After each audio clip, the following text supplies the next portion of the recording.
J'aimerais prier, Père, dans le nom de Jésus-Christ, avec le Saint-Esprit, nous te prions ce soir de nous aider à transmettre ce que nous avons à cœur et que cela soit utilisé par ton Esprit pour nous éveiller, nous réveiller, nous équiper et nous pousser à l'avant et affronter le futur avec la tête haute, un grand sens de responsabilité. Bénis les moments que tu me donnes de partager ce que j'ai eu à cœur ce soir. Ça dépend de l'heure à laquelle tous ceux qui me suivent vont me suivre, mais je prie que tu utilises ce direct pour faire quelque chose pour la gloire de ton nom. Au nom de Jésus-Christ. Amen. Ce soir, j'ai eu à cœur de venir vers vous. Je ne serai pas long, mais je vais être franc, sincère et puis direct. Je ne peux pas finir cette nuit sans pour autant trouver quelqu'un à qui parler. Je n'ai pas été là à parler aux gens durant toute la journée. Je suis congolais, membre du corps de Christ, et comme vous le savez, c'est une journée très très dure pour nous, tous, corps du Christ en RDC, d'apprendre aujourd'hui, dès les premières heures, le retour auprès du Seigneur de la servante de Dieu, Mama Olangi Wosho, que nous avons tous connue. Personnellement, déjà, c'est une maman que j'aimais beaucoup, avec qui nous nous sommes vus plus d'une fois. J'étais dans sa chambre avec le bishop Emi Coutinon lors de la perte de son mari. J'étais avec ma mère Emi Coutinon, on était dans la chambre, on a pleuré avec elle, j'étais à ses côtés, avec sa fille Rachel et les autres. Je suis connu dans le ministère de combat spirituel où j'ai été reçu une fois et officiellement aussi lors du deuil. Je connais aussi la famille, j'ai voyagé avec Alain Olangi. Nous avons pris le même avion pour Johannesburg. Et ça n'a pas été évident de... Voilà. Vous savez, quand vous êtes aussi prophète, c'est pas évident de toujours expliquer ces choses parce que hier, en étant avec Alain, j'avais un très mauvais pressentiment à un moment. Alors, je voulais donner mon passeport pour passer, aller prendre mes valises. En arrivant à Djobo, je me suis dit, on va prendre mon passeport ou qu'est-ce qui se passe? Je n'avais pas la paix dans mon cœur. Je me disais, Saint-Esprit, est-ce que j'ai fait quelque chose qu'il ne fallait pas? Est-ce que tu n'as pas approuvé ce voyage ou comment? Je n'ai vraiment pas la paix dans mon cœur. Et j'ai vu Alain partir. J'avais beaucoup de poids dans mon cœur. Et je suis arrivé dans ma chambre d'hôtel. J'essayais de parler avec mes frères qui étaient là, mais mon esprit n'était pas calme. J'ai dû prendre quelque chose pour dormir. Je n'ai même pas pu dormir. Et c'est en essayant d'ouvrir les yeux le matin qu'on m'apprend que la nouvelle était tombée. Maman Olangi nous a quittés. Alors, je commence d'abord par présenter mes condoléances à tout le corps du Christ de la RDC, à tout le mouvement de combat spirituel et à toute la famille Olangi. Je pense à Eunice, ma petite, je pense à Rachel, je pense à Virginie, je pense à toute la famille, Alain, Guy, tout le monde vraiment. Recevez de moi, de ma famille, du ministère, de l'église que je dirige, mes sincères condoléances.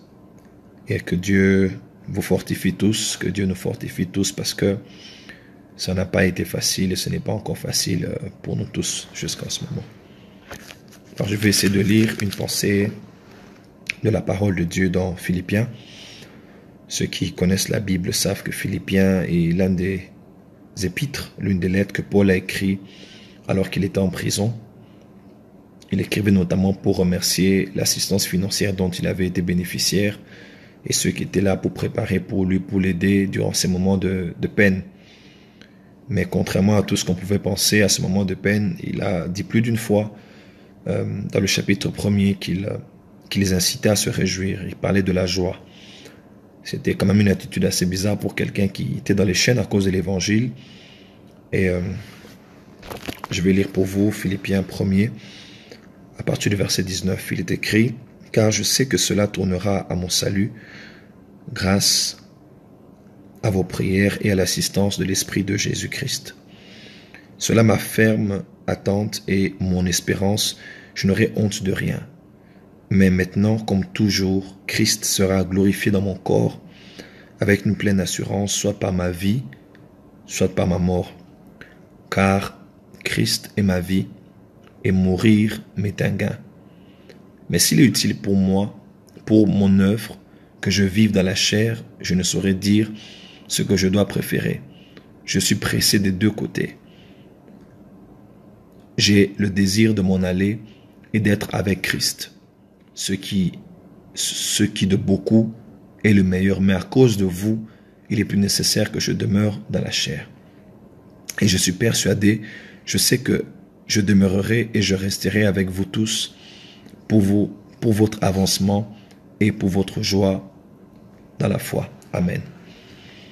20 ans passés, le 12 mars 1998, est rentré dans la gloire un homme qui s'appelait Benson Idahosa. Il est le père du réveil charismatique évangélique au Nigeria.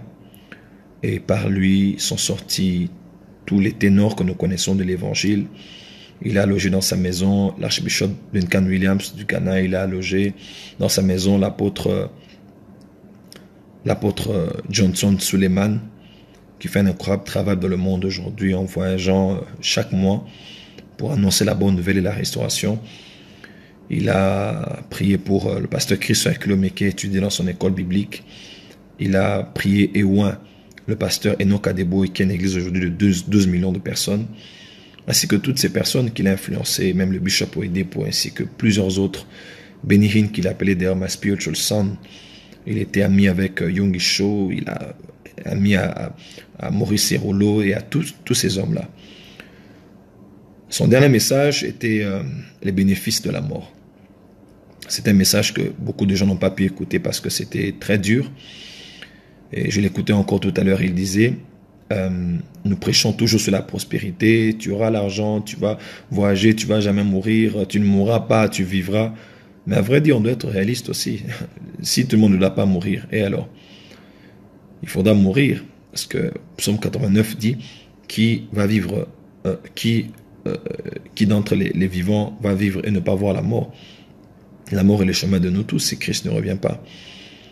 Et il a dit, nous allons tous mourir, les bishops, les archibishops, tout le monde va mourir un jour. Et son dernier repas à table avec sa famille, il avait ouvert un vin, et le nom du vin c'était les noces de l'agneau.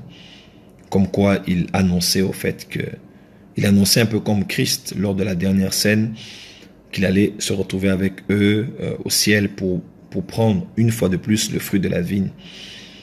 Et il s'est mis sur sa chaise et Idahosa est mort. Et 20 ans après, cette année, ils ont fêté les 20 ans de sa mort, depuis qu'il est mort. Je pense encore à ce message sur les bénéfices de la mort. Je vais commencer par là pour dire que, numéro 1, la mort, comme on lui dit le psaume 89, qui est-ce qui va vivre et ne pas voir la mort? La mort est le chemin de tous. Numéro 2, Dieu seul choisit les voies par lesquelles il récupère l'esprit de ses serviteurs. Ne dites toujours pas que pour être un vrai serviteur de Dieu, il faut mourir d'une mort digne. Je ne sais pas ce que vous sous-entendez quand on parle de mort digne. Certains pensent qu'il faut juste dormir et puis partir. Mais la tradition juive dit que Ésaïe a été scié dans un arbre. Jésus est mort déjà sur une croix. Pierre est mort sur une croix à l'envers. Et la plupart de ces serviteurs de Dieu qui sont morts ne sont pas toujours morts d'une heureuse vieillesse avec des femmes et des enfants. Non, comme les patriarches. Certains sont morts martyrs, d'autres sont morts. Mais quelle que soit la voie par laquelle Dieu a voulu qu'ils meurent, Dieu a choisi de les retirer. J'ai vu des gens faire tout un débat autour de la mort de Miles Monroe pour dire qu'un homme de Dieu ne meurt pas de cette manière-là. Qui êtes-vous? Parce que Dieu seul choisit les voies par lesquelles il récupère l'âme de ses serviteurs. Et j'ai été avec Miles Monroe quelques semaines avant sa mort, avant qu'il n'aille au Gabon. Nous étions au Burundi avec lui. Il était à la maison de mes parents, parce que j'ai vécu pendant un temps. On l'avait reçu à la maison, il avait prié, prophétisé pour moi.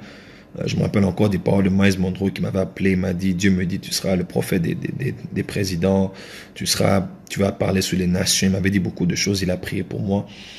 Et voilà.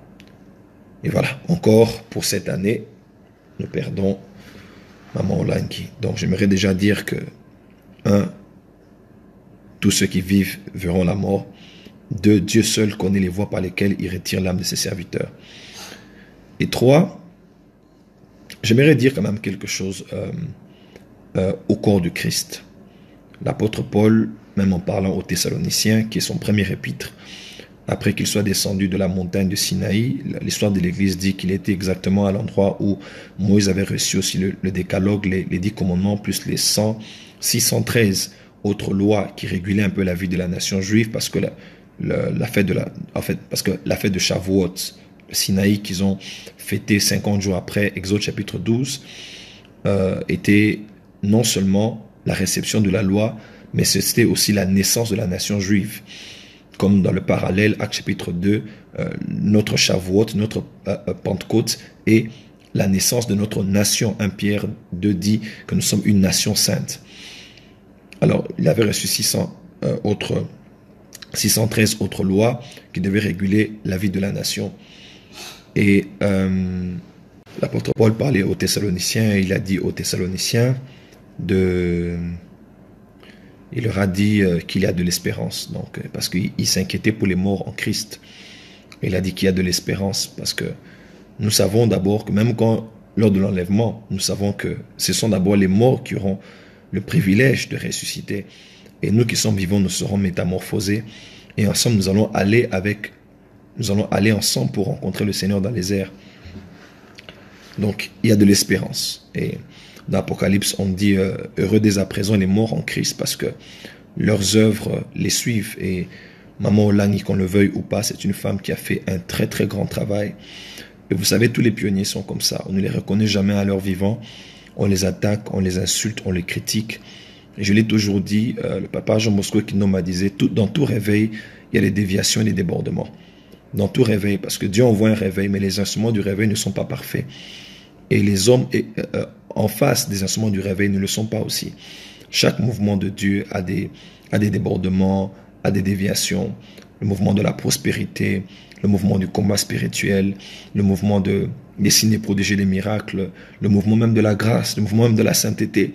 Il y a toujours des débordements et des déviations, soit de par la personne par qui Dieu passe, soit par le peuple qui reçoit les messages de la personne qui est envoyée par Dieu. Les extrêmes existent toujours parce que Dieu passe au travers de nous et nous ne sommes que des hommes. Et il y a eu des débordements, c'est vrai. Il y a eu des déviations, c'est vrai. Il y a eu des choses aussi auxquelles on ne s'attendait pas, c'est vrai. Mais on ne peut nier le fait que Dieu avait effectivement utilisé cette femme dans la période où Mobutu, avec tout ce qui l'entourait, avait des femmes. Et plusieurs étaient dans plusieurs sectes, dans l'occultisme, la Rose-Croix, Primacuria, franc-maçonnerie et autres. Cette femme s'est levée pour élever une armée de femmes qui allaient se battre pour leur destinée, se battre pour leur mariage. Et par elle aujourd'hui, que vous le vouliez ou par tous ceux qui n'étaient pas d'accord avec elle, ont embrassé le mouvement du combat spirituel parce que c'est un mouvement qui venait effectivement de Dieu. Et je suivais le pasteur Chichi Bismarck, même nous étions à la coalition apostolique ici, et Bishop Bismarck, on a encore parlé, il n'y a pas un ministère qui est autant implanté dans le monde que le combat spirituel. Donc déjà pour ça, nous bénissons Dieu parce que Dieu a utilisé cette femme. Et cette femme était un pionnier avec son mari et toutes les personnes qui ont cru en leur vision malgré les insultes et le reste. Et je ne le dis pas parce qu'elle est morte, mais j'étais chez elle à la maison avec le docteur Miles Monroe. J'étais chez elle à la maison pour voir papa, j'ai vu maman, j'étais à la maison pour voir les enfants. Et voilà, donc nous avons gardé des bons contacts, même quand j'ai quitté le pays, j'étais au combat spirituel au Burundi, j'ai fait un tour au combat spirituel au Rwanda, je viens du Gabon, on m'a dit, s'il y a des grands mouvements chrétiens, le combat spirituel en fait partie. J'ai toujours été proche de ce combat spirituel, donc je ne dis pas des choses parce que nous sommes des hypocrites, nous parlons à la mort, non. Chaque fois que c'est son anniversaire, je poste toujours quelque chose pour pouvoir célébrer cette femme, j'encourage ce qu'ils font, et ainsi de suite. Mais j'aimerais quand même parler un peu à la communauté congolaise. Voilà, je crois que je parle au corps du Christ, mais je vais parler à la communauté congolaise. Et je vais parler en français, en lingala. Vous allez un peu m'excuser d'utiliser un peu ces deux langues. Hein. Chaque fois que Dieu a voulu dealer avec l'humanité, Dieu a traité avec 3 entités. 1, il a traité avec Israël. 2, il a traité avec l'Église. Et 3, il a traité avec les nations. Israël est une nation à part entière de par sa souche logique, l'Église est une combinaison des nations et des Juifs, parce qu'il y a les premiers chrétiens étaient des Juifs, mais ils faisaient partie de l'Église. Et quand je parle des nations, c'est-à-dire des autres peuples, dont l'Église rassemble. L'Église, selon Éphésiens 4, a mis ensemble la postérité spirituelle et la postérité physique. Mais troisièmement, Dieu deal avec les nations. Dieu est un Dieu des nations. Dieu est un Dieu des nations et Dieu traite avec les nations. Et toutes les nations n'ont pas été au même niveau dans l'histoire. Et c'est une utopie. C'est une utopie, et puis ce ne sont que des fables qui sont acceptées par le droit civil, par le droit international. Mais sinon, il n'y a jamais eu d'égalité entre nations. Voilà pourquoi il y en a certaines qui sont dans le qui sont dans les jeux G20 et ainsi de suite, dans certaines plateformes régionaux et sous-régionaux, internationales et ainsi de suite. Les nations, même quand Daniel parle des nations, il parle de plusieurs nations qui sont en phase d'hégémonie. L'empire babylonien, l'empire médo-perse, l'empire grec, l'empire romain. Les nations n'ont jamais été au même niveau. Aujourd'hui, il y a des nations phares. Il y a les États-Unis, il y a Israël, il y a la Russie, il y a la Chine. Il y a certaines nations comme ça qui sont puissantes, dont on parle. Et Dieu a un plan pour les nations. Et dans Apocalypse, à la fin, on dit ceux des nations qui seront sauvés. Donc, il y a des nations qui seront sauvées. Dieu n'a pas qu'un plan pour sauver les individus et les familles. Dieu a un plan pour sauver les nations. Mais à ma nation, qu'on laisse, beaucoup de choses glorieuses ont été dites. Selon Psaume, on dit, des choses glorieuses ont été dites sur toi, ô Jérusalem. Des choses glorieuses ont été dites sur la RDC. Mais nous allons encore le dire à notre propre honte. C'est quand même grave de voir qu'en un jour comme celui-ci, où tout le monde pleure, où tout le monde est en train de méditer, de réfléchir sur comment il va finir sa mission, comment il va finir son mandat, quel est le rapport qu'il va donner à Dieu, à Christ, lors du tribunal de Christ, pendant que des gens sont en train de pleurer leur mère. On a quand même comme ça cette maladie culturelle, cette hystérie, cette folie, je ne sais pas comment qualifier, où on voit des Congolais profitant maintenant pour faire quelques vues afin d'être payés par YouTube à la fin du mois, juste par les propos qui sont en train de sortir. Je pense que le minimum de respect, c'est de savoir que c'était une maman qui avait un mari, qui a des enfants, qui a adopté plusieurs enfants, qui a payé les études de beaucoup de gens. Donc lorsqu'on parle de quelqu'un, je pense que on doit mesurer et peser nos mots. Je crois que Dieu a un plan pour les nations et pour ma nation, mais je ne crains que, comme il est écrit dans les évangiles, le royaume vous sera retiré pour être donné à une autre nation qui va en rendre des fruits. Il n'y a qu'une seule chose qui est inchangeable, c'est le plan de Dieu. Mais les acteurs du plan de Dieu peuvent changer. J'aimerais rappeler à nos frères congolais, c'est que Dieu peut t'avoir choisi comme Israël, mais s'il vient vers toi et que tu ne reconnais pas les temps durant lesquels tu es visité, Dieu peut se tourner et aller donner la grâce à une autre nation. Les lois de Dieu changent, mais les plans de Dieu continuent. Dieu a choisi la RDC, mais je ne connais pas une nation aussi irresponsable que la RDC quand il s'agit de parler des choses sérieuses. Elle prend toujours tout à la blague, elle prend toujours tout aux polémiques, elle prend toujours tout au buzz, elle prend toujours tout à la légère. Je pense qu'en des jours comme ceci, c'est un jour de s'arrêter, de te dire, la mort n'a peur de personne quand Dieu l'envoie. Elle n'a pas peur de président, elle n'a pas peur des apôtres, des bishops. Si la mort a pris tout ce genre de personnes, la mort peut continuer. La mort peut continuer à en prendre encore autour de moi. Et pourquoi pas, je serai le suivant. Je crois qu'en des jours comme ça, dans le Bananaba, la Mboka ba Congolais, ils attendent au Totika comme yo qui s'en a soni libanda. Bisomoro tomi n'angana déjà te, tomi finganaka, tomi ndimanaka te. Lelo okutu babiso oyo ba ivoyen de bazolo bakutu papa tabalingi bino kuna te yarata na Abidjan. Bozo mona ndenge bazo célébrer bino libanda par rapport à mboka na bino moko. Pour qu'on ait n'habité so eza pasi, n'habité so eza nzala, n'habité ceux qui, mais n'habité mutema mabe otozui et otiwapi, bat bazo finga mamo langi, bat bazo finga bananae, bat bazo finga ministère nae, bat bazo finga musala sala. C'est quand même incroyable, incroyable de voir que, regardez le nombre de délégations qu'il y a eu lors des funérailles le week-end passé, du monde entier pour venir reconnaître combien leurs vies ont été radicalement changées au travers de ce ministère-là, pour que le Congolais soit le premier qui va prendre ces mégas, vu que maintenant c'est YouTube et puis le Wi-Fi, et surtout à nos frères et sœurs de la diaspora et même du pays, s'il vous plaît, minimum de respect.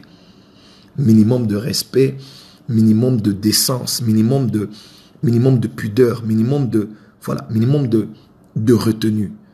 C'est vraiment très important. Parce qu'il semble que nous les Africains, même nous les Congolais, c'est incroyable. Il y a pu avoir des abus, il y a pu avoir des cas qu'on n'a pas traités, comme il se fallait au mouvement du combat spirituel. Mais est-ce que toi tu es parfait? Quelle est cette chose que Dieu fait par un homme qui est parfait? Rien de tout. Voyez-vous, il n'y a rien de ce que Dieu puisse faire par nous qui soit parfait. Les médecins vers qui vous allez, ils traitent des gens qui meurent, ils traitent des gens qui sont paralysés, ils administrent mal des piqûres et quelqu'un a un problème. Est-ce que c'est pour autant que vous n'allez pas voir les médecins? Est-ce que c'est pour autant que vous n'allez plus voir le même médecin qui avait mal fait une opération qui a valu la mort à quelqu'un de votre famille? Je crois que c'est juste de la méchanceté gratuite, de la jalousie et de la haine. Je crois que je voulais m'adresser un peu aux Congolais. Je sais que certains vont dire Amen. Je sais que d'autres vont parler comme ils parlent. Mais je pense que je n'ai pas pu dormir comme ça. J'ai dit, je suis un leader d'opinion. Peut-être que les gens vont écouter cette vidéo. Au moins que les gens apprennent à se taire. Des fois qu'on n'a rien à dire, on se tait seulement. À 7 heures, j'ai publié. Après, je me suis dit, j'enlève. J'ai enlevé même ce que j'avais écrit. C'est plus tard dans la soirée que j'ai mis quelque chose d'un peu plus convenable. Comme je me suis calmé, j'ai posté. Je pense qu'il faut qu'on fasse un effort de se calmer. Église, on a des nations qui nous attendent. RDC, on a des nations qui nous attendent. Côte d'Ivoire, on a des nations qui nous attendent. Je regarde un peu ça, je parle aux Congolais, je parle aux Ivoiriens aussi parce que je suis Ivoirien quelque part. Il n'y a pas une nation que j'aime après la RDC comme la Côte d'Ivoire, je vais être très sincère. Ma vie est attachée à la Côte d'Ivoire, promesse que Dieu m'avait, parole que Dieu avait sortie sur moi depuis très longtemps. Mais quand je vois ce que les Congolais se font sur Internet, quand je vois ce que les pasteurs ivoiriens se font sur Internet, je pense qu'il faut qu'on mette un peu la balle à terre. La balle à terre. Je pense que les erreurs qu'on fait nous aident à pouvoir grandir. Beaucoup de gens me disent, mais prophète, on ne te voit plus poster des choses, toujours répondre, parler, tout ça. Je crois qu'il arrive un moment aussi, il faut s'arrêter et s'auto-évaluer. Se dire, est-ce que ce que je fais est important? Ce que je fais, ce n'est pas important. Je crois qu'il y a des moments où il faut juste se taire. Ça ne te retire rien. Tu peux avoir autant de... La maturité ne se mesure pas seulement dans le nombre de mots qu'on peut sortir de la bouche, mais se mesure aussi dans le nombre de mots qu'on peut retenir dans sa bouche. Je pense que c'est aussi très important. Et que ce soit, j'interpelle ici tous mes frères ivoiriens. Que vous soyez là je parle vraiment de manière globale. Que vous soyez aux États-Unis, que vous soyez en Côte d'Ivoire, pardon, bas la terre. J'aurais souhaité les appeler au téléphone, mais vraiment, j'aimerais faire passer le message bas la terre, s'il vous plaît. La Côte d'Ivoire est à la veille des élections. La Côte d'Ivoire, si vous regardez le nombre de sacrifices humains qui se font, les gens qui sont en train de mourir, les enfants enlevés, les femmes violées, des sacrifices humains, des ventes des membres, des corps humains et tout ce qui se fait en Côte d'Ivoire, je ne pense pas que c'est le moment de pouvoir discuter autour de l'église catholique, de l'église protestante, de tel dossier de celui-ci ou de celui-là. Je pense qu'il faut qu'on élève le débat.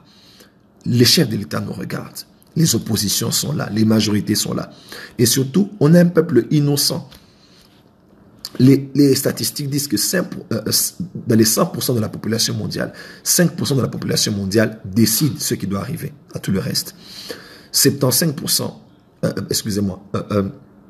25% voient les choses arriver. Donc 5% font que les choses arrivent. 25% voient les choses arriver. Mais 70% ne savent même pas que les choses étaient arrivées. Et les 70% là, c'est cette population qui ne savent absolument rien du tout. Tout ce qu'ils font, c'est assister à un théâtre de chez nous pastoral, à un gros pasteur je pense que le temps de faire bas la terre est arrivé. Je ne parle pas ici comme un donneur de leçons, comme quelqu'un qui connaît plus que... Mais je parle comme quelqu'un qui a aussi été dans les médias. Je parle comme quelqu'un qui parle aussi beaucoup dans les médias. Je parle comme quelqu'un qui postait aussi beaucoup de choses sur les médias. Je parle aussi comme quelqu'un qui est l'un des pionniers qui a commencé ces histoires des médias dans la francophonie. Pour être très sincère, j'ai aidé et coaché beaucoup de pasteurs qui sont connus aujourd'hui dans le monde entier sur Internet. Moi, avec beaucoup d'humilité et avec des leçons que l'on tire. Il y a des moments où il faut seulement se taire. Tu peux avoir des arguments, tu peux être intelligent. Je pense que la sagesse aussi exige des fois de juste se taire et de ne pas toujours répondre. Ça ne te retire rien. Ici, je lance le message à tous mes frères ivoiriens. Que tu sois prophète, évêque, pasteur, que vous soyez les fils de celui-ci ou des fils de celui-là, je pense que le temps de bas la terre un peu est arrivé. Ok? Je pense que bas la terre est un peu arrivé. Nous ne sommes pas parfaits. Moi, je parle avec tout le monde en Côte d'Ivoire. J'ai des bonnes relations, j'ai des amis, j'ai des gens avec qui je m'affiche, d'autres gens avec qui je ne m'afficherai pas, mais je suis en bonne relation avec la plupart des pasteurs qui sont en Côte d'Ivoire. Je vous demande, s'il vous plaît, bas la terre, balle à terre. Redirigeons nos armes, nos balles, notre énergie, nos internets, nos nombres de vues. On peut les faire pour capter l'attention de la population ivoirienne à prier, à préparer les futurs députés, à préparer les futurs présidents, à préparer les futurs sénateurs, même pour la RDC. Je pense que les débats de ceci ou de cela, des fois, ça ne mène à rien du tout. Et à la fin de l'année, il n'y a aucune personne à qui on donnera un trophée, à qui on remettra un trophée pour dire oui, ce débat-là, c'était toi qui l'avais gagné. Oui, ces arguments-là, c'était toi qui les avais remportés. On ne te donnera aucun trophée. Aucun trophée. Et n'oublions pas que tout ce que nous aurons fait pour être vus des hommes seront récompensés par les hommes. Mais au ciel, nous allons manquer la couronne incorruptible. Il y a des moments où je crois qu'il faut faire balle à terre. Le plus fort, ce n'est pas celui qui parle. Le pasteur Roland Dallot disait, la vraie force, c'est d'avoir la force de ne pas l'utiliser. La vraie force, c'est d'avoir la force de ne pas l'utiliser. Un homme qui est faible, il est tellement faible que le peu de force qu'il a, il doit montrer à tout le monde qu'il est fort. Mais un homme qui est fort, il est tellement fort que la force qu'il a, il peut la prendre et la soumettre sous sa volonté. Voilà pourquoi mon père, le pasteur Alf Lucas, dit toujours, il dit, humility is not weakness, is power under control. L'humilité, ce n'est pas une faiblesse, c'est la puissance sous contrôle. Je pense que là, j'en appelle à tous les chroniqueurs de musique, à tous les sites internet congolais, à tous ceux qui aiment faire le buzz ou bien avoir la primauté ou la préséance de l'information, même en Côte d'Ivoire, au Congo, au Gabon ou dans d'autres communautés africaines à l'extérieur, ou vous-même, ce membre du corps du Christ, pardon, le moment est là de se calmer. On a beaucoup d'enjeux qui sont beaucoup plus importants que s'entretuer. Maman Olangi est partie. C'est le moment de te regarder un peu. Est-ce que tu peux critiquer quelqu'un qui a fait plus que toi? Qu'est-ce que tu as déjà fait? Tu n'es ni marié. Ni marié, tu n'as pas d'enfant. Bien, tu en as sans avoir été marié. Tu n'as ni maison. Tu ne gagnes pas autant d'âmes. Tu ne formes pas autant de personnes. Mais si tu regardes même le palmarès de cette femme et de son mari, les réalisations qu'ils ont fait dans un environnement hostile, partout où ils sont, ils achètent des parcelles, ils paient les études des enfants. Mon fils Daniel Kemolo, qui est notre pasteur, l'un de mes meilleurs crèmes de tous les fils que j'ai, l'un des meilleurs que je puisse avoir, a été formé à l'école Béré de Maman Olangi. Vous voyez un peu, il y a beaucoup de choses. Les débordements, ça ne manque pas. Mais il ne faut jamais être ingrat pour ne pas reconnaître ce que les gens ont déjà fait de bien dans la communauté. La plupart des choses que nous connaissons aujourd'hui, nous avons appris ça de chez Maman Olangi. Alors, un peu de retenue, un peu d'humilité, reconnaissons ce que les autres sont, ce qu'ils ont fait. L'homme et la femme sont partis, et maintenant pense aussi à ton foyer. Ils ont des enfants. Certains sont mariés, d'autres pas encore. Et toi? Ils ont des maisons. Et toi? Ils ont gagné des âmes. Quelle est la dernière fois que toi tu en as gagné une? Ils forment des disciples. Ils baptisent des gens. Ils forment les gens dans la prière. Ils les équipent. Mon avocat qui est mon meilleur ami. Il est le frère du champion Zach Mwikasa, notre frère congolais qui fait beaucoup de vidéos de motivation, leadership et ainsi de suite. Il m'a dit, Joël, la femme que j'ai épousée a été formée chez Maman Olangui. Je te dis, l'école qui forme les femmes chez Maman Olangui, il n'y en a pas une comme ça au Congo. Et vous tous, vous le savez très bien. On forme les femmes à se battre pour le foyer, à être soumises à leur mari. Et on avait donné à Maman Olangui une image d'une femme insoumise, autoritaire. Jamais cette femme était hyper soumise à son mari, comme vous ne pouvez même pas l'imaginer, parce que nous, on est proche de la famille. Donc, vous voyez. Donc, j'aimerais juste nous interpeller. Je ne voulais pas prendre beaucoup de temps. Nos condoléances à toute la famille. Dieu est le Dieu qui sait prendre ses serviteurs. Mais pardon, bandero nangai ba congolais, pardon. Nasingemino, pardon. Ba biso moi mkie na ngoloko la pesi biso ezato représentant mboka na biso libanda ba pa bazo benga ba pa bazo tina biso ba vidéo mususu na soni ya koyoka na soni ya komona ndono congolais aso finga pe bazo mino ba men bozala na nini bino ba congolais bozala milimu bozala besoin ba délivrance bozala pour na nini. Vous voyez un peu. Donc les Nigériens sont en train d'évoluer, mais il n'y a que le Congolais qui passe son temps. J'ai tiré quelque chose ici. J'ai tiré quelque chose que j'ai même vu du statut de Michel Moutali, le mari de notre sœur Dena, qui parlait de combien on fait de l'argent Nike avec les Nigérians. Namakam Oya Coupe du Monde. Ouais, vous allez voir les Whisky, les Davido ensemble, qu'ils aient des problèmes ou pas, mais ensemble. Et les Nigérians, partout où ils sont, vous connaissez leur communauté, à l'extérieur de leur pays, de la diaspora. Bon, mon Akebaza, très bien organisé, malgré qu'ils sont licolo, mais Nigériens, ça leur a déterminé. Voilà pourquoi nous, le Congo, le pays prophétique, le pays d'évangélisation du temps de la fin, la plus grande église en Europe, c'est le Sunni Adila Jakassa, c'est un Nigérian. La deuxième plus grande église, c'est Mathieu Ashimolo, un Nigérian. C'est lui qui tient ça. Ensuite, nos frères Brazzavillois et les autres. Les Congolais sont où? Un peu. Les plus grandes églises en Afrique, c'est d'abord les Nigérians.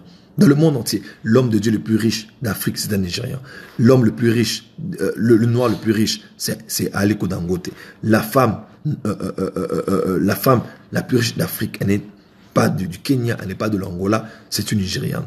Pourquoi, Congolais, on sera toujours à l'arrière, en train de montrer combien... Voilà, vous avez tout compris. S'il vous plaît, je pense que le temps de mettre la balle à terre est arrivé, de passer ce temps de la méditation, de la réflexion, de ne pas parler des autres, de surtout regarder ta propre vie, comment tu marches avec Dieu. Eux, ils ont commencé et ils ont fini leur course. Et toi, tu en es où par rapport à ta mission, à ton mandat, à ce à quoi Dieu t'a appelé? Est-ce que tu as fini?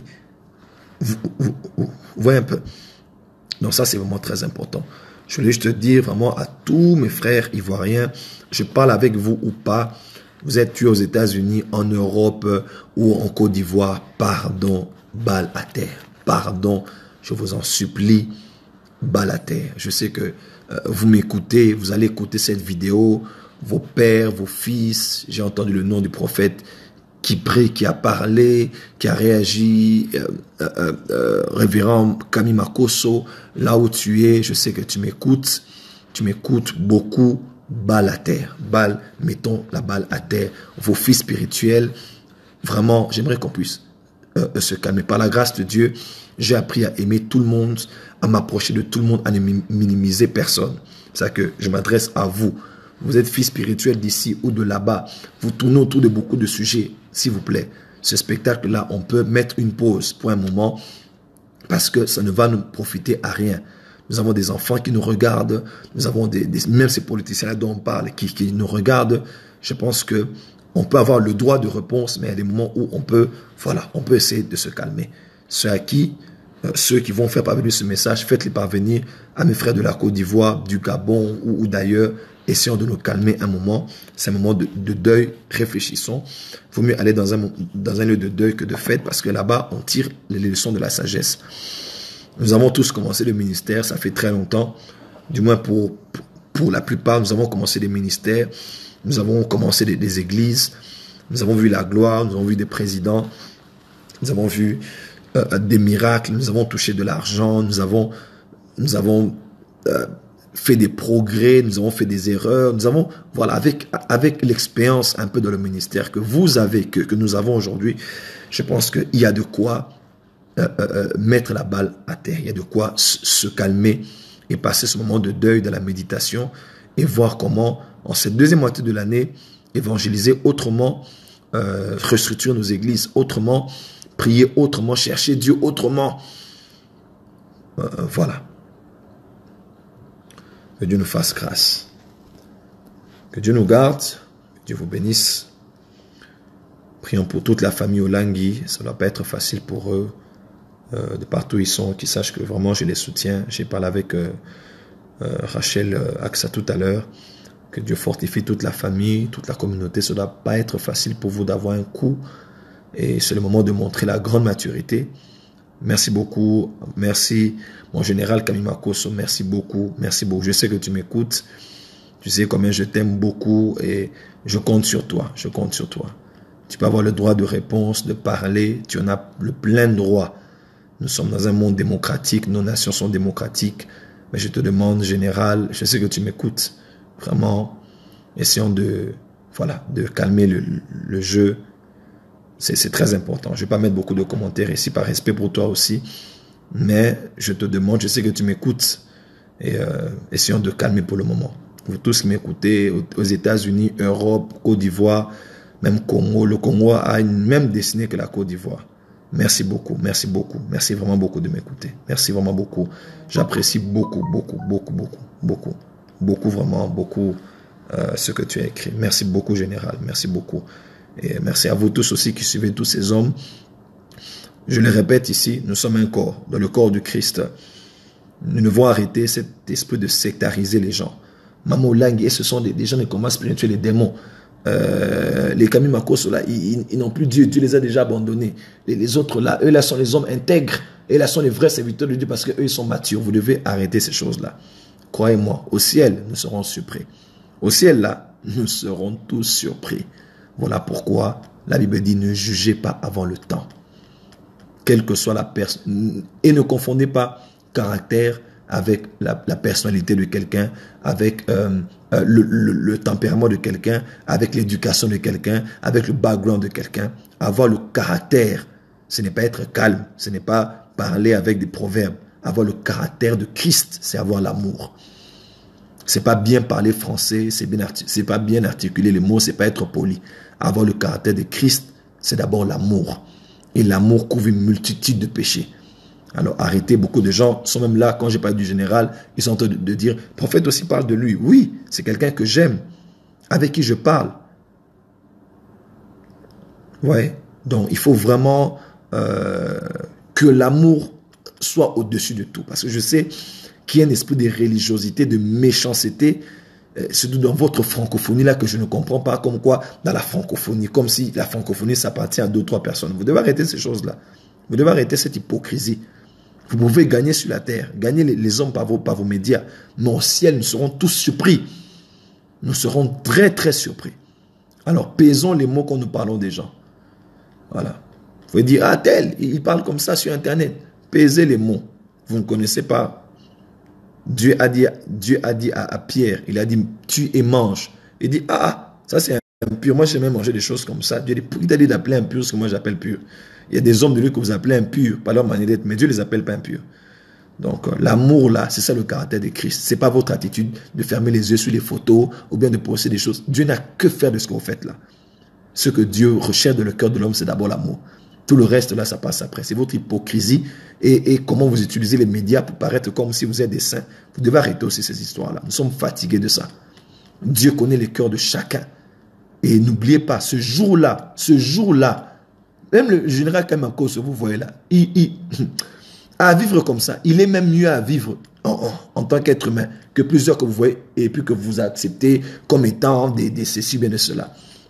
Dieu seul connaît les cœurs des gens. On doit arrêter cette hypocrisie. Cette hypocrisie. J'aime tout le monde, mais je m'opposerai toujours aux hypocrites qui veulent prendre la francophonie comme quelque chose qui les appartient et faire comme la francophonie là, écoutez-moi, la francophonie, la ville, la francophone numéro 1 du monde, c'est Kinshasa. Rien ne se jouera déjà par Kinshasa. Donc, on doit peser avant de parler de Paris, avant de parler de Libreville, ou bien, vous voyez, il faut on va faire des vidéos pour parler, mais on parlera maintenant avec intelligence et de manière très méthodique et très systématique. Mais il faut qu'on arrête cette hypocrisie. Namo Lang était là, vous prenez des enseignements pour aller prêcher, mais en public, vous l'avez combattu. Maintenant, Dieu a pris son général. C'est vraiment, c'est vraiment terrible ce qui se passe dans le corps de Christ. L'amour est plus important que tout, parce que l'amour, c'est l'accomplissement de la loi. Merci de m'avoir suivi. Dieu vous bénisse. Passez une très bonne nuit, passez une très bonne soirée. Merci à vous tous d'avoir été connectés. Et voilà, que l'amour sorte au-dessus de tout. Que l'amour, et là encore l'amour, demeure dans nos cœurs, parce que c'est ça le caractère de Christ. C'est pas la bonne éducation, c'est pas le bon tempérament. Ces choses ne peuvent pas constituer un blocage à l'évangile, oui. Mais le caractère de Christ, c'est d'abord l'amour. Ne confondez pas caractère et puis éthique. Ne confondez pas. Je pense qu'il faut qu'on redéfinisse des choses. Ne confondez pas le tempérament de quelqu'un avec le caractère. Le caractère de Christ, c'est l'amour. Le caractère de Christ, c'est pas l'éthique. L'éthique, la déontologie, tout le reste là, sont des bonnes choses. On en a besoin pour bien emballer le ministère. Mais le caractère de Christ, c'est d'abord l'amour. Et j'en connais beaucoup qui sont très forts dans l'éthique, mais très mauvais et méchants. Qui sont très forts dans l'éthique, dans la déontologie. Qui se présentent bien. Et vous allez vous dire, c'est les vrais hommes de Dieu de la francophonie. Mais des méchants et des hypocrites. Alors qu'il y en a d'autres, vous les voyez en train de parler comme ils parlent, là, vous les jugez, alors que dans leur cœur, ce sont des personnes remplies d'amour et de bonté. Donc on doit réfléchir. En ces temps de deuil, il faut qu'on réfléchisse sur comment on avance avec Dieu. Qu'on arrête l'hypocrisie et qu'on vive dans l'amour. Bonne soirée à vous tous. Dieu vous bénisse. Et mes condoléances.